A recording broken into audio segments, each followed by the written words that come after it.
Buenos días, chicos. Buenos días. Buenos días. Buenos días, maestra. Ok, rápidamente, déjenme checar algo rápido aquí porque... No, con ustedes no tengo problema, ok. Bueno, unos avisos rápidos porque parece que se me olvidó mencionarles sobre eso el día de ayer, así que una disculpa.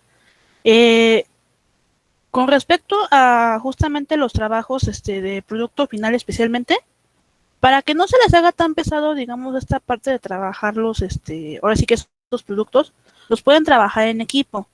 Lo único que les pido de favor es que, digamos, cuando manejen la tarea, cada quien me tiene que entregar su copia, pero aparte me coloquen ya sea o en el trabajo o digamos un mensaje cuando me manden su tarea, que por favor me pongan las personas con las que trabajaron, para que yo sepa que trabajaron en equipo y que no se pasó en la tarea o que la copió en algún lado. Pero no tengo problema con que trabajen en equipo. Y creo que ya, a menos de lo único que me faltaba según yo. A menos que haya salido alguna duda durante el resto del día de ayer o para la clase de hoy, pero ya me irán preguntando conforme avance la clase. Ahora, vamos a empezar el día de hoy con el siguiente tema y ese va a ser a través de el amor, a través de Sartre. Ahora, quiero hacer un hincapié y unas advertencias con respecto a los personajes que vamos a ver justamente con Sartre y con Beauvoir. En primera instancia, la concepción del amor que ellos tienen es más en el ámbito sexual. Entonces pido respeto al tema porque si bien acepto que es algo fuerte, no lo vamos a, digamos, ¿cómo decirlo? A usar para malinterpretaciones. Segundo aviso. Si van a hacer algún comentario sobre la clase no tengo ningún inconveniente, pero por favor traten de ser lo más respetuosos posibles. Esencialmente porque ya me han pasado algunos detalles con algunos años anteriores, entonces para evitar como circunstancias, vamos a limitarnos en ese sentido, ¿no? O sea, vamos a escuchar el tema, pero vamos a ser respetuosos en general porque, como insisto, es un tema algo, vamos a llamarlo delicado, en la medida en que se puede malinterpretar. Aclarando estos avisos, vamos a comenzar. Entonces, vamos a presentar primero la pantalla, así que den un momento.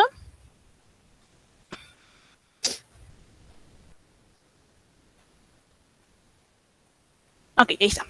Vamos a ocultar esto y vamos para acá. Ahora, ustedes habíamos visto esto ayer, ok, vamos a empezar esto ahí. A ver, antes de ingresar al siguiente autor, tenemos que entender que este autor proviene de una rama filosófica llamado el existencialismo. El existencialismo, de manera muy sencilla, es una corriente filosófica, pero que va a apoyar ante todo la existencia sobre lo que sea. ¿A qué se refiere esto? El existencialismo lo que apoyaba era que tú puedes tener una idea fantástica, hasta si quieres casi un premio Nobel. Sin embargo, si esta idea no la veías en lo físico, ¿a qué me refiero? A que no la aplicabas, no me sirve de nada. Necesito que esa idea se vuelva en algo que realmente funcione, que esté aquí, que pueda palpar, para yo poder decir que es una gran idea. Si no, no me interesa.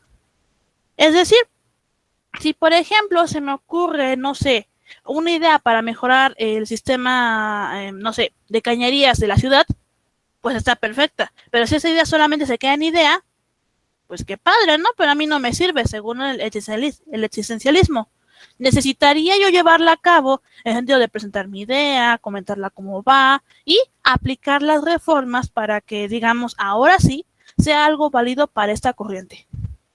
Ahora, esto va a ser importante porque entonces esto va a, digamos, a repercutir bastante en los siguientes personajes que vamos a revisar.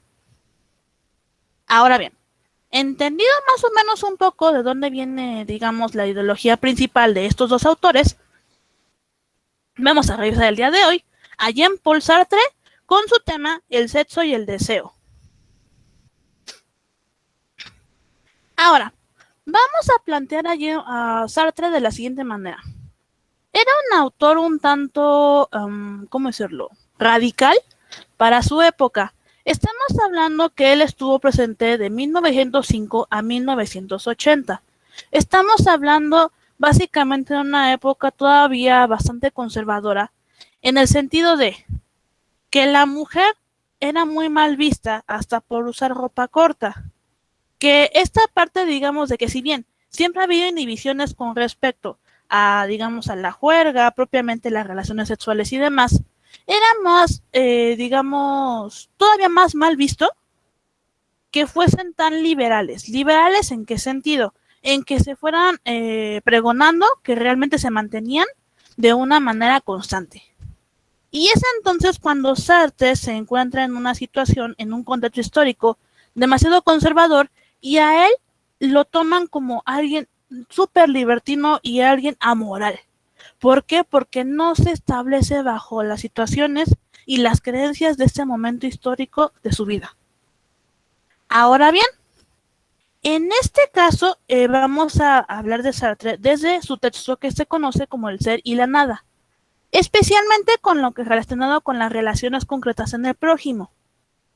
Ahora bien, para entender esta parte del amor en Sartre, Sartre no ve el amor como tal un sentimiento, digamos, importante, como algo tan dulce, como lo que veíamos con los griegos.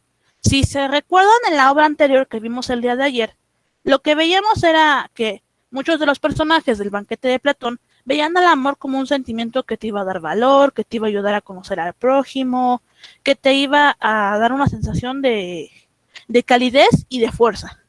Y veíamos, por ejemplo, que también nos mencionaban que una de las formas de amor era a través de trascender en la historia. Es decir, yo voy a buscar que la gente me recuerde, aunque yo muera, porque como yo no soy un ser perfecto, yo tengo que trascender. ¿Cómo lo voy a hacer? A través o de mi descendencia o de generar un pensamiento importante para mi momento histórico y cómo me recuerden en el futuro, o gobernando una nación de manera adecuada y generando un cambio real que me haga ser recordado en la historia. Esto es lo que manejaban los griegos, pero ¿qué creen? Para Sartre, este sentimiento, digamos, tan puro, vamos a llamarlo así, no va a existir como tal, sino él va a decir que la relación amorosa se va a basar en el deseo. Y el deseo, según aquí, lo vamos a tener como un estado psíquico, como una falta de ser, como un vacío, algo que debe ser suprimido, un instinto, la conciencia y el ser de la realidad humana. En otras palabras, el deseo para Sartre va a ser de alguna manera algo que va a estar palpable en la humanidad y es una realidad, algo que de alguna manera no lo hacemos consciente. En este caso, él lo va a caracterizar como una representación de la nada, porque realmente no, ¿cómo lo explico?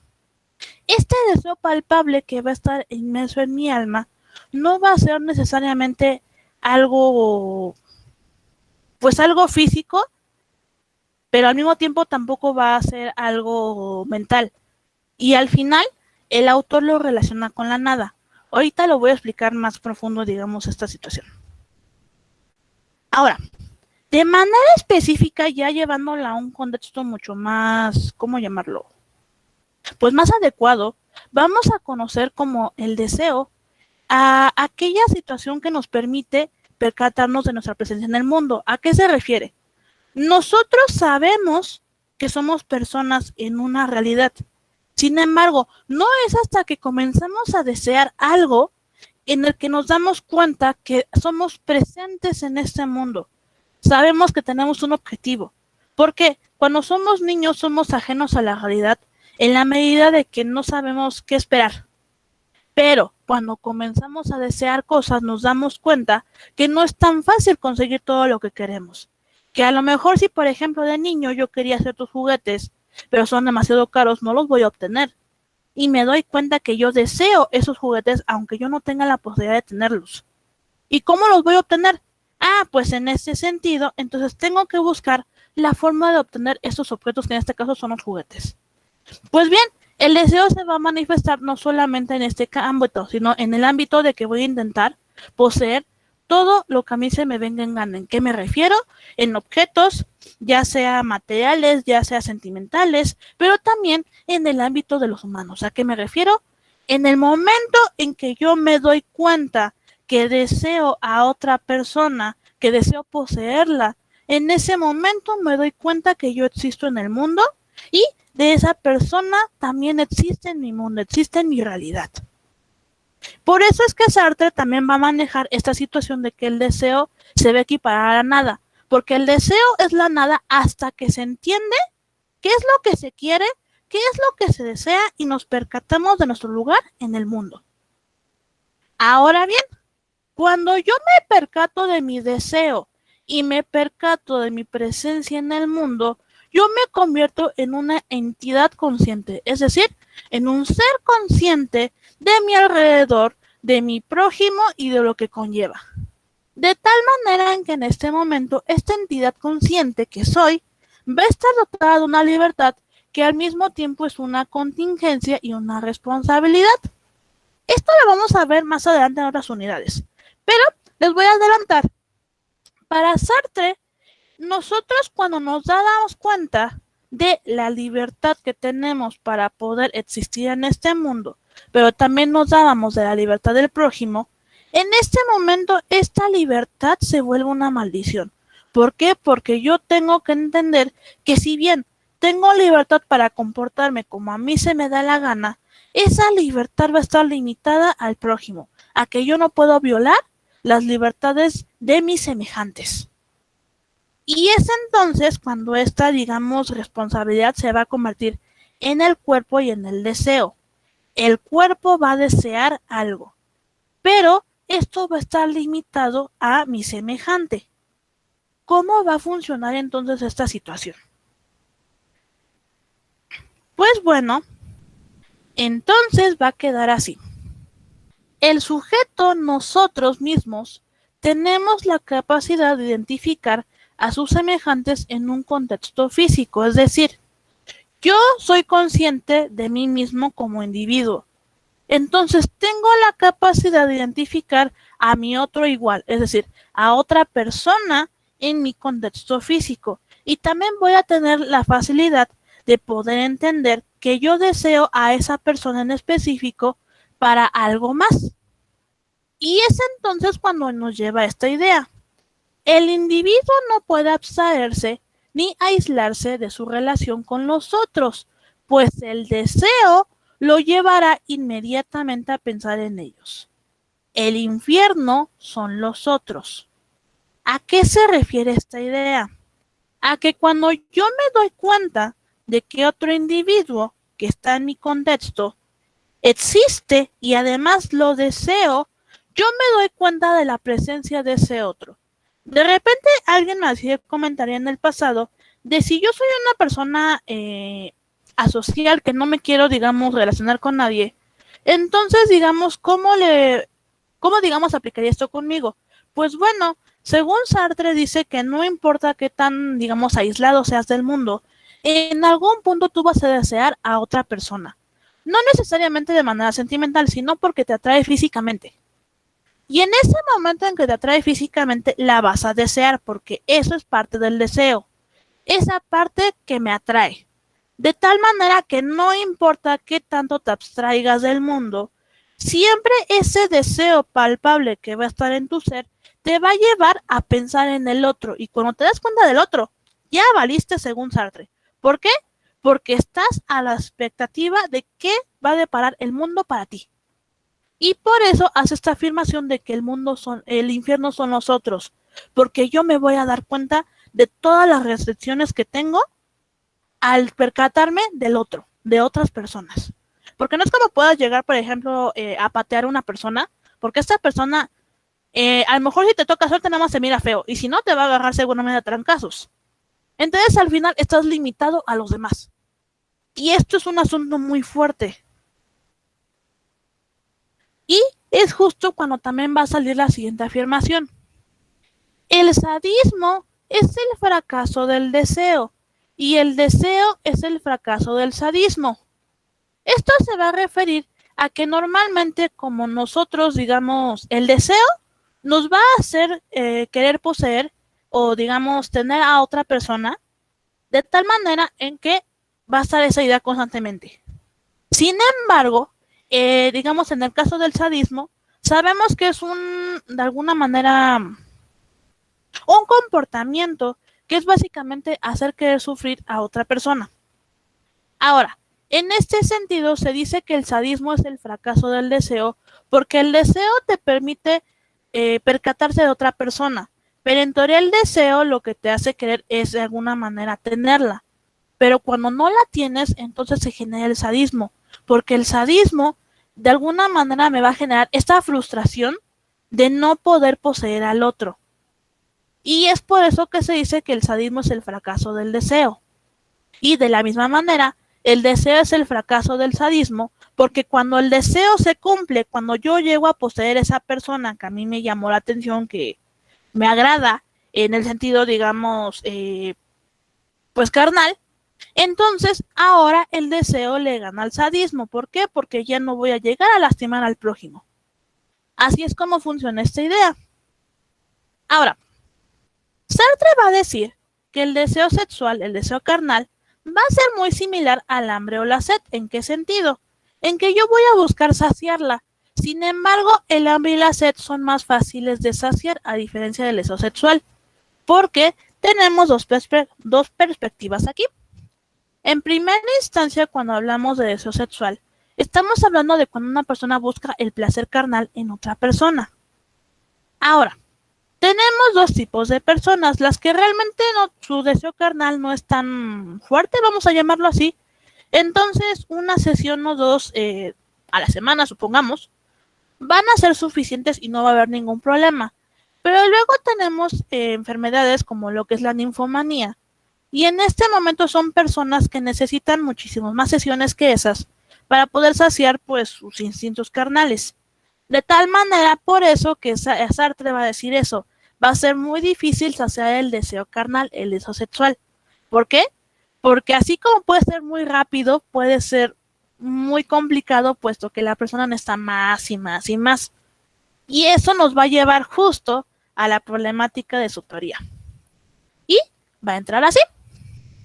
El deseo sexual es que, ahora sí que es del que hablábamos hace un momento, nos va a pedir de alguna manera apropiarnos del amante. ¿A qué se refiere? Yo ya soy consciente de mí mismo. El deseo, en este caso el deseo sexual, me va a permitir percatarme de que hay un ente igual a mí en este mundo y de otras personas. Ahora, el deseo, cuando yo hablo del deseo, me estoy refiriendo a que yo voy a intentar poseer a esa persona. Es entonces cuando Sartre va a decir que es, me quiero apropiar de esa persona, de ese amante, quiero que sea mío. Y entonces voy a intentar poseerlo en todas las formas posibles, es decir, su cuerpo y su conciencia, es decir, la carne que lo compone y la mente. De tal manera en que toda esa persona tiene que ser mía. Es este asunto, digamos, de posesión.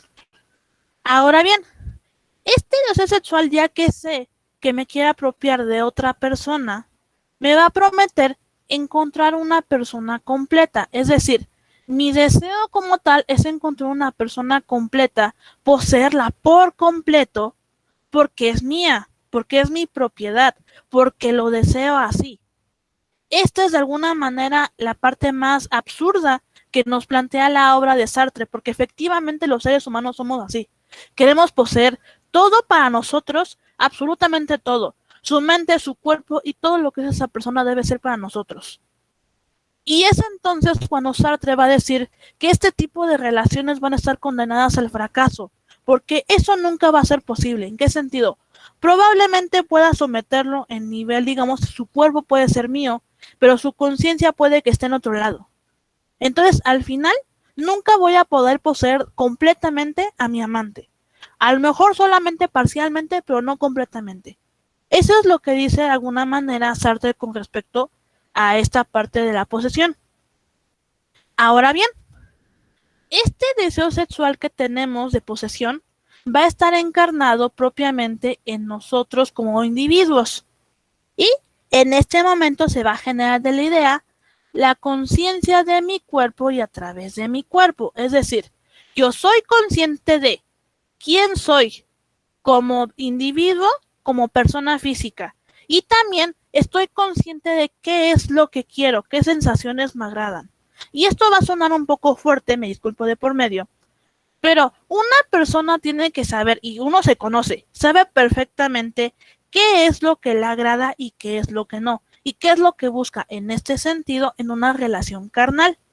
De tal manera en que, va a sonar raro, de tal manera en que yo sé qué es lo que quiero, cómo es lo que lo quiero y de alguna manera cómo lo voy a conseguir. Esa es la forma en cómo se representa el deseo sexual según Sartre. Y esta, digamos, conciencia de qué es lo que quiero y toda esta, digamos, cuestión, me va a llevar a invitar al otro a ser igual. De tal manera en que yo ya sé qué es lo que quiero, cómo lo quiero y demás, pues otra persona que va a estar consciente también de sí misma y que va a saber lo que quiere, vamos a compartir de alguna manera esta, ¿cómo llamarlo? Pues este deseo, ¿no? Nos vamos a compartir nuestras ideas y nos vamos a encontrar con esa otra persona, de tal manera en que se da el encuentro carnal. Y ese encuentro carnal del que habla justamente Sartre va a decir que no va a ser racional, solo va a cumplir con el deseo. Es decir, no es como que estemos en medio, digamos, de la relación, lo que sea que estén haciendo ahí, y le esté preguntando al compañero, ay, oye, ¿y tú qué piensas de, no sé, de el clima del día de hoy? O sea, no funciona así. ¿Por qué? Porque tú no vas a pensar de alguna manera racionalmente en ese momento. Te vas a dedicar al acto, a disfrutarlo de alguna manera y se acabó. Tú no vas a estar como discutiendo, ¿cuál es la teoría de Einstein? O sea, no. Se limitan al acto y punto. Eso es todo. Ahora bien, en este momento, cuando yo me doy cuenta, digamos, de toda esta situación de que yo no voy a ser, ¿cómo decirlo? Consciente en este acto carnal, también se van a generar dos tipos de personas según Sartre. ¿Por qué? Porque el tipo de, digamos, persona que sea durante el acto es en el momento en que yo me voy a convertir en conciencia o en objeto. ¿Cómo funciona esto? Bueno, la primer recuadro que tengo dice lo siguiente. Si me concentro en mi placer, entonces mi amante se convierte en un instrumento de placer, igual a conciencia. ¿Qué quiere decir esto? En medio de la relación carnal, si yo me limito a sentir placer, a sentirme bien, y me vale un cacahuate mi pareja, porque solamente me voy a dedicar a yo sentirme bien, en ese momento mi pareja se vuelve un objeto y yo soy la conciencia de la relación, porque yo estoy consciente de lo que quiero y me voy a limitar a mi propio disfrute sin importarme mi pareja. Eso es lo que me convierte a mí en conciencia y a mi pareja en objeto. Pero, por otra parte, en el segundo recuadro dice lo siguiente. Si me concentro en dar placer, entonces yo me convierto en un objeto de placer. Esto es igual a objeto. Esto es lo contrario al anterior. Es decir, si yo me concentro por el contrario en que mi pareja se sienta bien durante el acto, en darle pues sensaciones agradables, yo me voy a convertir en algo así como pues un objeto, ¿no? O sea, voy a hacer de algún, eso va a sonar feo, me voy a convertir de alguna manera en el juguete de mi pareja. ¿Por qué? Porque simplemente me voy a limitar a que mi pareja, se sienta bien en el acto. Y eso me convierte en objeto y a mi pareja en la conciencia. Entonces, Sartre va a manejar que durante la relación carnal siempre vamos a tomar una postura, ya sea que soy conciencia o que soy objeto, pero siempre vamos a hacer una de las dos. Y alguien me preguntaba el año pasado, ¿y es posible ser ambas durante una relación? Sí. En que a lo mejor un día yo estoy de alguna manera consciente y me estoy generando mi propio placer, pero después me doy cuenta de mi amante y también voy a buscar darle ese placer. De tal manera en que puedo pasar constantemente de la conciencia al objeto y del objeto a la conciencia. Eso de alguna manera es posible. Y entonces al final, Sartre va a decir que somos animales perversos que solamente vamos a buscar estas sensaciones placenteras. No me interesa la relación sentimental. En ese sentido, eso va a ser aparte, como que no va a entrar aquí en este juego del amor. De tal manera en que el sexo va a ser lo más primordial en el campo de la mente humana y del cuerpo humano.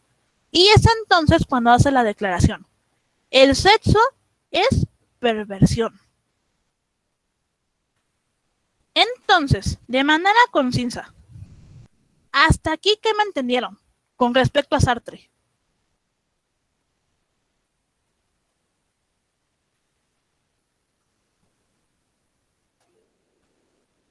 Dime quién eres. Emilio. Y después Julio. Bueno, yo le entendí que en cuestión de que trataba de explicar más o menos lo que sentía uno o lo que trataba de pensar ambos, ¿no? Quería dar los dos diferentes puntos de vista de, ahora sí que tanto, ¿cómo se puede decir? Bueno, tanto como de uno como de otro, ¿no? Trataba de dar los dos puntos de vista. Sí. Julio, también ibas a participar, ¿verdad? Sí, maestra. Yo creo que lo que él quiso dar a entender es de que no nada más puede ser consciente, ahora sí que queriendo tener relaciones con alguien, sino pues también la persona con quien vas a estar, ¿no? Es que habló en conciencia y pues no teniendo conciencia en pues en el acto carnal, ¿sí? Sí. ¿Algo así? ¿O cómo era? Ok, es que por eso les Bueno, el pregunto. chiste es que yo entendí que pues quiso dar un punto de desde la persona. Sí, no, yo lo que entendí es de que pues quiso dar su punto de vista desde el lado positivo, ahora sí que es el objeto, Ajá. y el lado negativo que es el inconsciente. Ok. A ver, esta parte por eso es que siempre les pregunto más o menos qué me entendieron. Y eso hay una razón muy específica. Aquí veo que hay una, digamos, confusión con respecto a lo que hablaba Sartre. Sartre va a decir que en sí lo que va a ser el amor para, digamos, para este individuo, va a ser que en este caso el amor no va a ser algo consciente, digamos, ¿cómo decirlo? Consciente en la medida de que yo no voy a estar pensando en la relación implícita, qué es lo que, digamos, voy a hacer, ni mucho menos. Simplemente somos seres de alguna manera irracionales, vamos a poner en ese punto de vista, que nos vamos a limitar a buscar el placer a través de la relación carnal. Entonces, cuando hablamos de conciencia y del objeto, nos estamos refiriendo a que el ser, digamos, yo como ser humano, voy a ser consciente en la medida de que yo voy a buscar sentirme bien durante la relación. Pero esa va a ser la única conciencia que voy a tener durante la relación. No va a haber algo más. No me voy a pensar, digamos, en qué bonita está mi pareja, digamos, no sé, qué bonita cita tuvimos. O sea, no voy a pensar en nada de eso. Me voy a limitar a buscar las sensaciones placenteras para mí. En el caso del objeto, no va a pensar, digamos, insisto, en, qué bonita cita tuvimos, qué buen viaje estuvo la vez pasada. No. Se va a limitar a darle placer a su pareja, ya sea con su cuerpo o de la manera, digamos, que sea posible, dependiendo, digamos, de los gustos de la pareja. Entonces, en esta cuestión, tenemos que entender eso. La versión, digamos, de Sartre es el hecho de que no somos, digamos, seres pensantes en el momento del acto carnal. Simplemente nos limitamos a sentir o dar sensaciones placenteras y se acabó. No pensamos en otra cosa. Entonces es algo muy curioso porque entonces para Sartre el amor no es tan, ¿cómo decirlo? Tan en esta parte sentimental. ¿En qué sentido? En que ahora yo como individuo no voy a ponerme a pensar, digamos, que voy a aprender de otra persona, o digamos, me va a interesar llevar una vida juntos, o sea, no me va a interesar nada de esto. Simplemente va a ser el disfrute en el lado carnal. Eso es todo. No hay más. No hay algo de un cuento feliz, no está una, por ejemplo, de las novelas que muchas peripecias para terminar juntos y vivir por siempre, no. Toda esta parte, digamos, tan cursi no funciona para Sartre, porque para Sartre esto no existe. Ahora, vamos a llevarlo a un contexto un poquito más actual, un 2021. Vamos a pensar un poco en las parejas en la actualidad. Y si se ponen a pensarlo ya de manera más sistemática, efectivamente hay bodas y ese tipo de situaciones. O sea, inclusive acaba de pasar un 14 de febrero. Pero, ¿qué creen? Pónganse a pensar un poco y las relaciones actuales se basan en la parte materialista y un tanto en la parte carnal. Cuando se pierde esta parte porque ya no hay una estabilidad, digamos, emocional de parte de ambas partes, empiezan los problemas. Pero ¿qué pasa, digamos, en la actualidad? Se apresuran a casarse o a juntarse y en algún momento se atan, ya ni siquiera por esta parte que anteriormente platicábamos acerca de un sentimiento bonito, de que quiero hacer que mi pareja sea, digamos, esté bien y demás. No, simplemente voy a estar atado porque no me queda de otra. Porque hoy hay un hijo de por medio, o encontramos algún condominio, y entonces estamos atados por el condominio. Va a haber algo que me va a atar a esa persona, pero no va a ser amor. Y por eso es que Sartre va a hablar de esto. Nosotros nos juntamos no por amor, nos juntamos por deseo carnal. Eso es lo que va a decir Sartre. De tal manera que al final, cuando este deseo carnal se acaba, de que ya no hay nada más, a veces tendemos a terminar en malos términos, porque ya no hay nada real que nos estemos compartiendo el uno al otro. Y ese es el punto. ¿Cómo le voy a hacer entonces yo como un ser que solamente busca una relación carnal para poder, digamos, permanecer con una persona tanto tiempo? Porque de hecho, déjenme decirles algo bien curioso. Sartre mantuvo una relación desde sus 25 años aproximadamente hasta que murió con una sola mujer. Y es algo muy curioso considerando el tipo de conciencia y el tipo de ideología que llevaba este personaje. Y aquí viene la pregunta que les hago de manera general. ¿Cómo creen que le hizo este individuo entonces para poder haber durado casi toda su vida con una sola mujer en el sentido, digamos, en este caso del ámbito sexual? ¿Cómo creen? ¿Cómo se imaginan?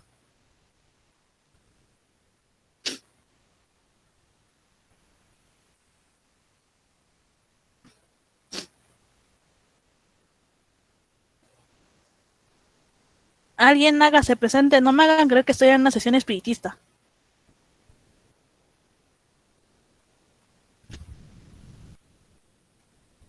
¿Cómo era la pregunta, maestra? O sea, ¿Cómo creen que Sartre, pensando lo que pensaba, le hizo para durar tanto tiempo con una sola pareja? Al menos con una pareja, digamos, principal. ¿Cómo se imaginan? Dime, Julio. Y después Edward y después Emilio. Pues creo yo que duró mucho tiempo con esa persona viendo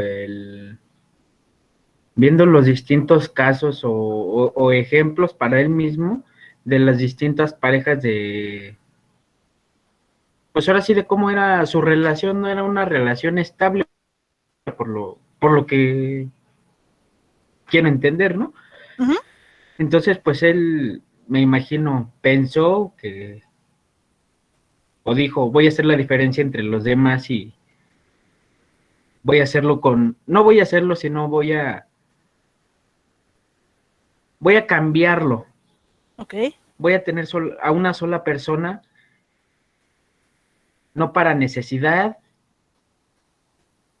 o por necesidad. Ok. Esa es una. Ahora, ¿qué piensas, Edward? pues yo digo que, porque era mutuo, ¿no? O sea, porque lo que tenían entre ellos dos era como que mutuo y no aburría entre ellos dos. O tenía la misma filosofía y a lo mejor por eso no se aburrían tanto o no quieren cambiar persona porque, o sea, no buscaban a otra persona, solo entre ellos encontraban lo que buscaban. Yo pienso eso. Ok. ¿Y quién nos dijo? Ah, sí, Emilio. Pues para que se haya quedado con una sola persona, bueno, ¿cómo lo habrá hecho? Pues yo creo que lo habrá como que pensado, lo habrá, no sé, más que nada es como que estar de acuerdo y estar de acuerdo con las mismas ideas que tuvieron los dos, ¿no? En un principio platicar y decir bien las cosas. Ok. Bueno, déjenme decirles que todo lo que acaban de decir es correcto, solamente que en cierta medida. Antes de llegar a la tercera autora, que justamente es Beauvoir, vamos a aclarar un par de situaciones. Para empezar, la pareja sentimental de justamente Sartre va a ser Simone de Beauvoir. Entonces, alguien me preguntará, entonces la razón por la cual la metiste aquí es porque es su pareja de Sartre. Sí y no. Vamos a explicarlo por partes. Inicialmente Sartre, como ya escuchamos en esta lección, va a ser un ser que de alguna manera va a concebir más allá del amor, esta parte, insisto, carnal, que vamos a estar buscando constantemente. Pero, digamos, era una persona que ya decía que para no aburrirse en una relación, tenía que haber de alguna manera cierta libertad. Libertad en la medida de que tenías que dejar justo lo que acaban de mencionar, en claro en qué postura estabas. Entonces, en este momento, Sartre habla con Beauvoir y Beauvoir de alguna manera le va a dar ¿cómo decirlo? Esta libertad de poder tomar este tipo de vida, de este tipo de relación. En la medida de que van a llevar una relación libre, digamos, en la que ambos saben que están en una relación formal, son pareja. Sin embargo, entre los dos saben que ambos tienen amantes carnales, de tal manera en que no solamente se van a relacionar entre sí, se van a relacionar con otras personas. Esto de hecho les funcionó porque como justo estaban conscientes de ello, lo habían aceptado, en algún punto siguieron juntos porque se aceptaban tal cual eran. Y llega en el momento en que, digamos, pasan tiempo, pasan años, y por ejemplo fallece primero Sartre, y la persona que siempre estuvo a su lado, de alguna manera, ¿cómo decirlo?, constante, va a ser Beauvoir, independientemente de tanto Sartre como ella. O sea, va a ser un equivalente aquí. Solamente que ambos van a concebir el amor a su propia manera. ¿En qué sentido? Sartre lo veía como el deseo. Y de alguna manera él veía algo así como un lazo fraternal en el caso de Simón, que es Simón de Beauvoir. Sin embargo, Beauvoir lo llevó a su propio, digamos, contexto. Ese contexto lo vamos a ver en la siguiente clase, que va a ser justamente la vida de Beauvoir, los escritos que tuvo, el impacto que tiene Sartre en su vida y en el pensamiento que va a generar esta autora. ¿Hasta aquí tienen alguna duda de Sartre, así que digan de plano no le entendí? No, ninguna más. Ok. Bueno, pues no tienen dudas al respecto, eso sería todo por la sesión del día de hoy. Si se dieron cuenta, estaba muchísimo más sencilla a comparación de Platón que vimos ayer. Esta estuvo más tranquila. Entonces, pues si no tienen más dudas al respecto, ya se pueden retirar por el día de hoy. Los veo, ahorita les digo, porque siempre se me olvida. Los veo el jueves para ver el último autor, que justamente va a ser Beauvoir. Entonces, pues aprovechen que salimos temprano y vayan a estirar las piernas, que buena falta hace considerando que estamos sentados todo el día.